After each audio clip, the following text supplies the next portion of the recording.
Sensei, konnichiwa. Ya, kali ini saya akan menjelaskan bab yang dipelajari hari ini tentang Hasap Niyoru Ese Kangri, atau bisa disebut sebagai manajemen kebersihan berdasarkan hasap.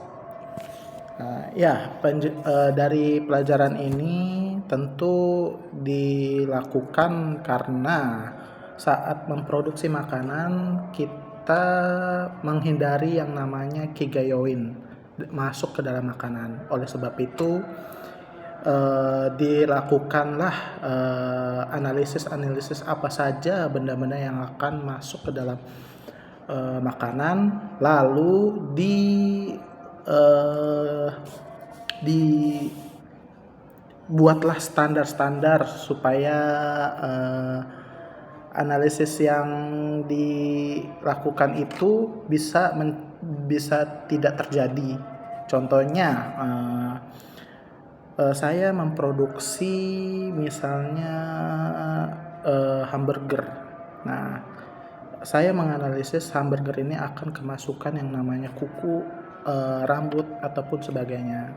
Nah, saat saya menganalisis itu, saya membuat SOP atau standar supaya menghindari benda-benda asing tersebut masuk ke dalam produk. Itulah yang dimaksudkan dengan Hasap Niyoru Ese Kangri desu. Di sini juga hasap itu ada 7 prinsip, yaitu hasap Nikenzoku. Prinsip-prinsip itu adalah Kigayoin Bunseki, Juyo Kangriteng no Kettei, lalu Kangri Kijun no Setei, lalu Kanshi atau monitoringu no hoho no setei, kaizen sochi no setei, kensho hoho no setei, lalu kiroku. Nah, itulah ke-7 dari hasap itu. Lalu di bab selanjutnya itu standar-standar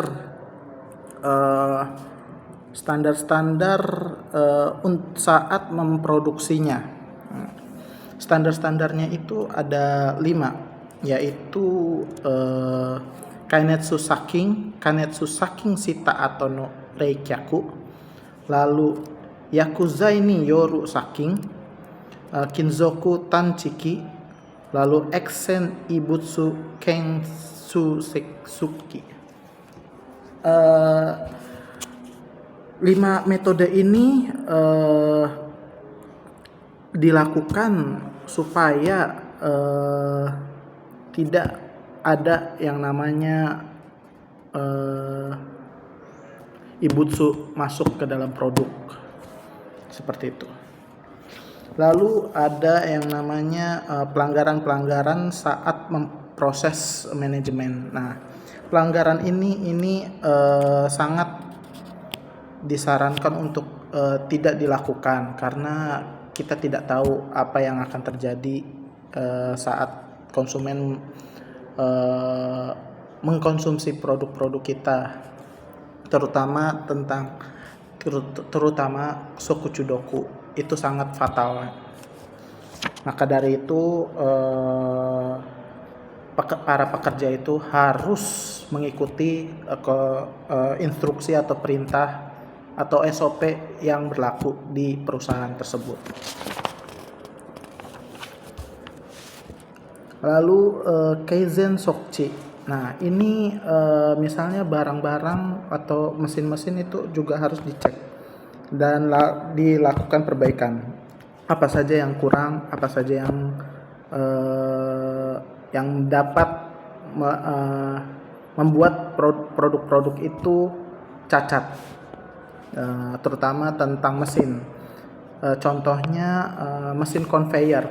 Mesin conveyor itu tidak boleh cepat dan tidak boleh lambat saat memanaskan. Karena apa? Kalau terlalu cepat saat memanaskan produk, itu bisa mengakibatkan sokucudoku. Sebaliknya juga, kalau terlalu lambat, jadi produk itu terlalu panas sehingga ada bakteri yang membuat spora membuat spora pada saat panas itu.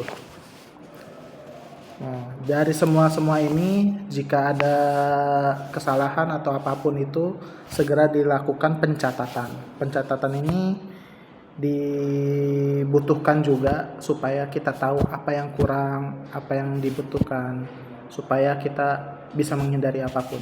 Ya, sekian penjelasan pelajaran hari ini. Semoga bermanfaat bagi saya. Terima kasih.